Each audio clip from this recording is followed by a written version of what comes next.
మనం ఏ పని చేయాలన్నా కూడా భగవంతుని కరుణా కటాక్షాలు కావాలంటారు కదా.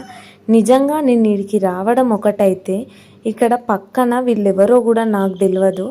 ఇద్దరు మగవాళ్ళు మాత్రమే రథం సామాన్ అన్నీ తీసుకొని రథం పీట దగ్గర వాళ్ళకి చేయడానికి వస్తలేరు.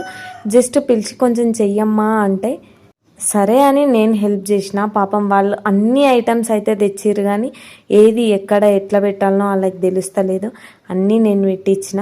ఆయన ఏమన్నాడంటే చాలా థ్యాంక్స్ అమ్మా ఇట్లా మొత్తం సెట్ చేసినందుకు అన్నాడు. నేను రిటర్న్ ఆయనకు ఒక మాట చెప్పిన, థ్యాంక్స్ మీరు నాకు చెప్పొద్దు, నేనే మీకు చెప్పాలి. మీరే భగవంతుడి రూపంలో నాతోటి చేయించుకున్నారేమో అని నేను ఫీల్ అవుతున్నా అని చెప్పిన. ఇట్లాంటి కార్యాలు ఖర్చు పెట్టి చేసిన వాళ్ళతో పాటు దానికి తోడుగా ఉండి హెల్ప్ చేసిన వాళ్ళకు కూడా అంతే పుణ్యం వస్తుంది. అందుకే ఒక సామెత కూడా ఉంది కదా, మానవ సేవే మాధవ సేవ అని.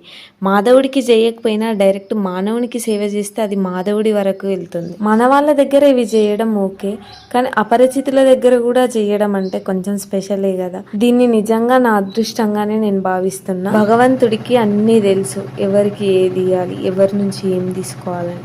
అందుకే దేనికి తొందర పడద్దు. ఆయన పైన భారం వేసి ఉంటే చాలు, అన్నీ ఆయనే చూసుకుంటాడు. భగవంతుడు మనల నుంచి కోరుకునేది ఒకటే, నీతి నిజాయితీగా ధర్మబద్ధంగా బతకాలని. ఓం భగవతే నమః.